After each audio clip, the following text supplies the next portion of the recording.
प्रिय विद्यार्थियों, हम महाकवि सूरदास के पदों की व्याख्या कर रहे हैं। विश्लेषणात्मक और व्याख्यात्मक अध्ययन कर रहे हैं उनके पदों का। सूरदास हिंदी साहित्य गगन के सूर्य कहे जा सकते हैं। वे भक्तिकाल की सगुण धारा के कृष्णोपासक कवि हैं। उन्होंने अपनी संगीतमय वाणी से कृष्ण की भक्ति तथा बाल लीलाओं के रस का ऐसा सागर सूर सागर के नाम से प्रवाहित कर दिया है, जिसमें अवगाहन कर भक्तजन भक्ति सुधा और आनंद के मोती प्राप्त करते हैं, है ना। एक कथन भी है, सूर सूर तुलसी ससी उडगुन केशव दास, अब के कवि खद्योत सम जहाँ तहाँ करत प्रकाश। तो इस प्रकार सूर के भक्तों ने सूर की अनेक प्रकार से प्रशंसा की है। मुरली महिमा के 2 पद आज हम पढ़ेंगे। इनमें बांसुरी के प्रति गोपिकाएं जो सौतिया डाह सपत्नी भाव रखती हैं, उसका निरूपण हुआ है।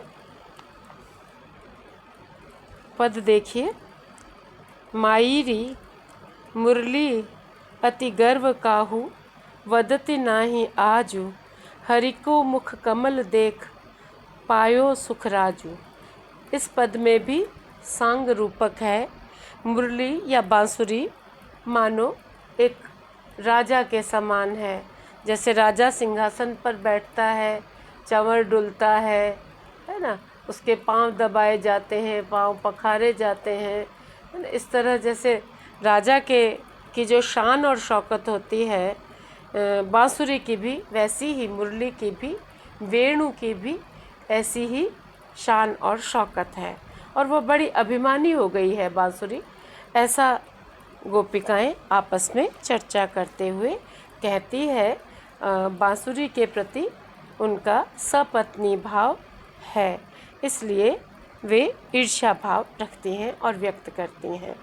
सूर का काव्य गेय मुक्तक काव्य कहा जाता है, यानी इसे गाया जा सकता है, और कवि ने स्वयं रचना करते समय विभिन्न राग रागिनियों का निर्देश किया है कि उनका कौन सा पद किस राग में गाया जाना चाहिए, है ना। तो ये जो पद है, इसके लिए सूरसागर में राग कान्हरो निर्धारित किया गया है, उसमें यह लिखा हुआ पद है।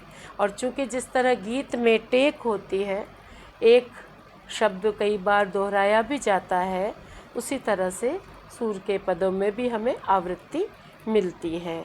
जैसे गीतों में हमें मिलता है कि मायरी, है ना। मीरा के पदों में भी आपको मायरी शब्द का उल्लेख मिलता है। तो यहाँ भी ब्रैकेट में दिया हुआ है गेय बनाने के लिए, गाए जाने योग्य बनाने के लिए, कि मायरी मुरली अति गर्व, यह बांसुरी तो कृष्ण के निकट रहकर अत्यधिक अभिमानिनी हो गई है, अहंकारी हो गई है। मुरली अति गर्व काहू वदति नहीं आज, यह तो बांसुरी तो अब किसी से सीधे मुंह बात ही नहीं करती, है ना। किसी से सामान्य तरीके से सहज रूप से बात ही नहीं करती, किसी को अपने सामने कुछ समझती ही नहीं है। हरि को मुख कमल देख, ये देश नहीं है, देख पायो सुखराज, ऐसा लगता है कि इसने तो श्री कृष्ण के मुख कमल पर ऐसा अधिकार कर लिया है, जैसे श्री कृष्ण का मुख कमल तो इसके लिए देश है और ये वहाँ की राजा बन गई है। बड़ी सुखी है यह, सुखराज, है ना। सुंदर रूपक है इसमें, सुखराज, बड़े सुखी राजा के समान, शान और शौकत के वाले राजा के समान ये कृष्ण के मुखमंडल पर अधिकार किए हुए है। कृष्ण का मुख मानो इसके लिए देश है। यह श्री कृष्ण के मुख कमल को देख करके ऐसा लगता है कि यह उस मुख कमल पर विराजमान है, तो जैसे यह राज कर रही है। बैठत कर पीठ दीठ, कैसे बैठती है ये? कर पीठ, श्री कृष्ण के हाथों के सिंहासन पर यह बैठती है। श्री कृष्ण हाथों में बांसुरी धारण करते हैं, तो श्री कृष्ण के जो कमल के समान कोमल हाथ है, कर है, उनकी पीठ पर यानी उनके सिंहासन पर यह बैठती है। या इसका एक अर्थ यह भी किया जा सकता है कि बैठत कर पीठ दीठ, वह दूसरों की तरफ से तो पीठ कर लेती है और कृष्ण के कर कमलों पर विराजमान हो जाती है। अधर छत्र छाही, चूँकि कृष्ण अधरोष्ठों पर बांसुरी रखते हैं। अधर माने निचला होठ और ओष्ठ माने ऊपर वाला होठ, और दोनों के लिए जब कहते हैं ऊपर और नीचे वाले होठ के लिए, तो संस्कृत में शब्द आता है अधरोष्ठ, निचला और ऊपर वाला होठ, दोनों के लिए अधरोष्ठ शब्द का प्रयोग होता था संस्कृत में, और अधर निचले होठ को कहते थे। तो बैठत कर पीठ दीठ अधर छत्र छाही, इसने कृष्ण के अधर को, कृष्ण के होठों को छत्र बना रखा है। जैसे राजा पर छत्र लगा रहता है, वैसे अधर पर यह विराजमान है और ओष्ठ का छत्र इस पर बना हुआ है। राजति अति चंवर चिकुर, है ना, चिकुर यानी काले घुंघराले बाल, कृष्ण की बालों की लटें।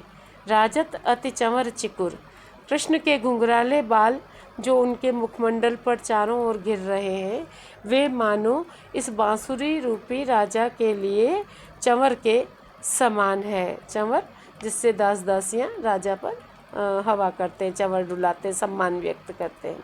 सुरद सभा माही, और फिर जो कृष्ण के की जो दंतावली है, वो मानो सभा के सभासदों के समान है। दांतों के सभासद हैं, हाथ का सिंहासन है, और कृष्ण के हाथ पर दूसरों की तरफ पीठ करके यह बांसुरी अभिमानिनी हो गई है। जमुना के जल ही नाही जलधि जाना देती। अब इस बांसुरी का प्रभाव ऐसा है, गोपिकाएं कहती हैं कि यह सब कुछ उल्टा सीधा कर रही है, चालायमान चीज़ों को रोक रही है, रुकी हुई चीज़ों को चला रही है। इसने तो कोई अपना नया ही रिवाज चला लिया है, नया ही नियम कानून लागू कर दिया है। क्या नियम कानून है कि जमुना के जल ही ना ही जलधि जाना देती। यमुना का जल जो प्रवाहित होता है, वह भी वंशी ध्वनि सुनकर मानो ठहर जाता है, रुक जाता है। कृष्ण जब बांसुरी बजाते हैं तो हर एक को लगता है कि कृष्ण उसी का नाम बुला रहे हैं। गोपिकाओं को लगता है उन्हें पुकार रहे हैं। श्री राधिका जी सोचती हैं उनका नाम बज रहा है। यमुना भी गतिमान होती हुई चलते चलते बहते बहते रुक जाती है। यमुना के जल ही नाही जलधि जाना देती। ये बांसुरी की ध्वनि, बांसुरी की सुमधुर आवाज़ तो यमुना को भी रोक लेती है, यमुना के जल के प्रवाह को भी स्थिर कर देती है, यमुना को समुद्र तक नहीं जाने देती, समुद्र तक नहीं पहुँचने देती। फिर क्या करती है बांसुरी कि सुरपुरते सुर विमान भुवि बुलाई लेती। आकाश में जो गगनचारी हैं, देवताओं के विमान आकाश में घूम रहे हैं, वे देवता भी बांसुरी की रागिनी सुनने के लिए, वंशी ध्वनि सुनने के लिए, वेणु वादन सुनने के लिए भूमि पर उतर आते हैं। इतना चमत्कार है कृष्ण की इस बांसुरी का, और इतना प्रभाव है इस बांसुरी का कि यमुना का पानी बहते हुए रुक जाता है, और आसमान से देवता जो गुजरते हैं वे भी भूमि पर इस सुमधुर ध्वनि को सुनने आ जाते हैं। थावर चर जंगम जहाँ करती जीति अजीति। है ना। स्थावर अचल, चर चलायमान, इसी तरह जंगम चलायमान, जड़ स्थायी। तो जो अचल वस्तुएं हैं और जो चल वस्तुएं हैं, जितना भी सृष्टि का संभार है, उस सारे सृष्टि को यह जीत लेती है। स्थावर चर जंगम जड़, पता ही नहीं चलता कि किस तरह गतिमान वस्तुएं रुक जाती हैं और रुकी हुई वस्तुएं गमन करने लगती हैं। तो स्थावर तर जंगम का संसार में जो भी चल अचल है, जो भी स्थावर चल है, जो भी जंगम और जड़ है, उस सब को इसने जीत लिया है, विजय कर लिया है। करति जीति अजीति, यहाँ जीति 2 बार नहीं है, दूसरा शब्द अजीति है। ये पाठ की त्रुटि है, प्रूफ की गलती है इसमें। और फिर स्वयं ये जो बांसुरी है वह अजीति, इसको कोई नहीं जीत पाता है, यह किसी से जीती नहीं जाती है, बल्कि इसने ही जड़ चेतन जगत को जीत लिया है। वेद की विधि मेटि करती आपनी ही रीति, ये यहाँ पर विधि की विधि नहीं है, वेदन विधि मेटि, ये है पाठ। वेद की विधि मेटि करती आपनी ही रीति, इसने तो वेदों में जो गुण कहे हैं, संसार का जो गुण धर्म कहा है, जड़ चेतन का जो गुण धर्म कहा है, उसको भी इसने मिटा दिया है। चलत आपनी ही रीति, और ये तो अपने ही मन मर्जी से, अपने ही तरीके से चलती है, किसी की कोई बात नहीं सुनती, किसी भी रीति नीति को नहीं मानती।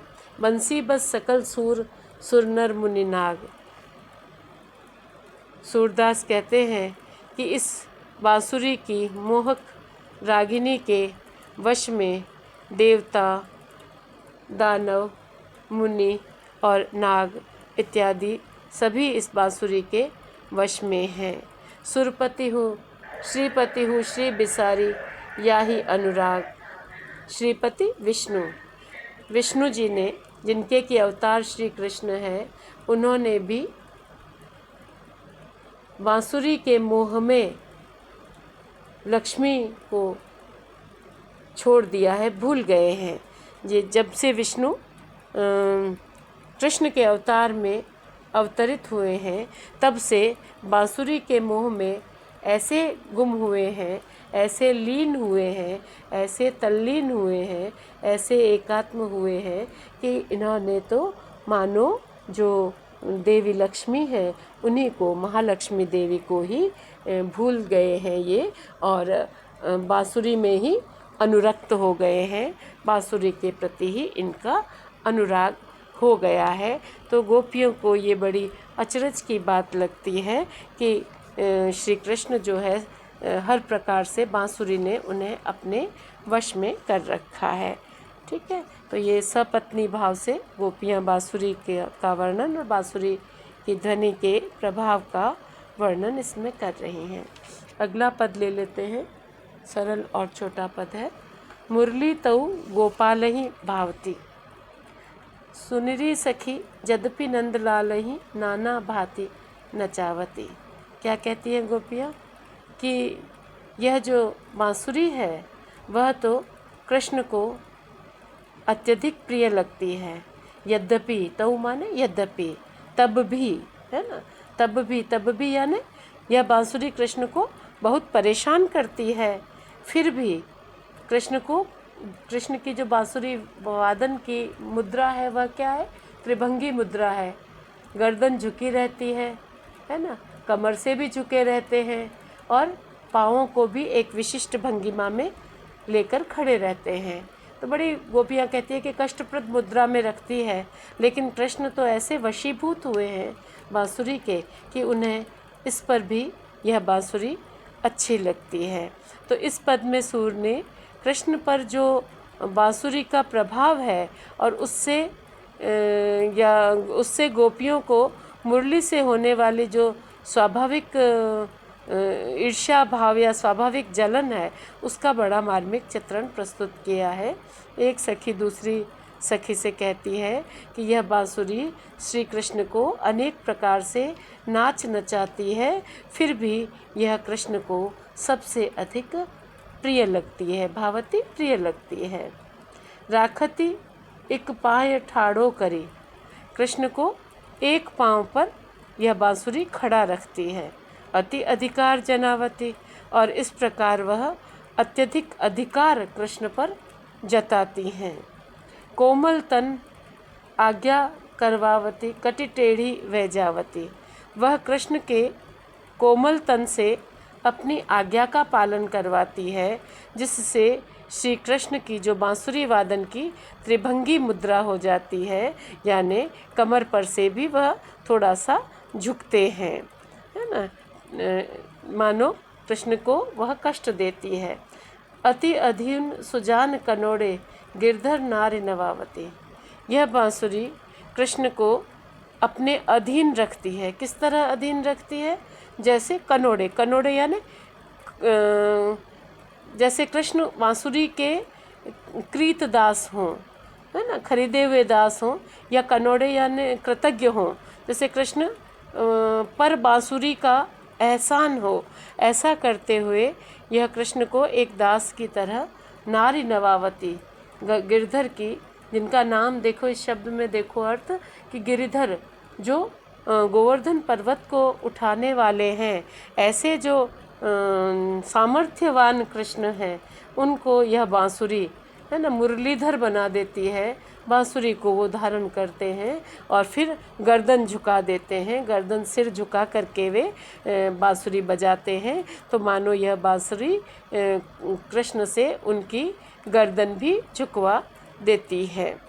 आपुन पौड़ी अधर सज्जा पर, फिर यह कृष्ण के होठों पर विराजमान होकर, मानो कृष्ण के होठ एक शैया है बांसुरी के लिए, तो अधरोष्ठों की शैया पर सज्जित होकर यह बांसुरी पद पल्लव सन पद पलटावती, कर पल्लव सन पद पलटावती, ये पाठ है पूरा। यहाँ इसमें मिसप्रिंट है कुछ।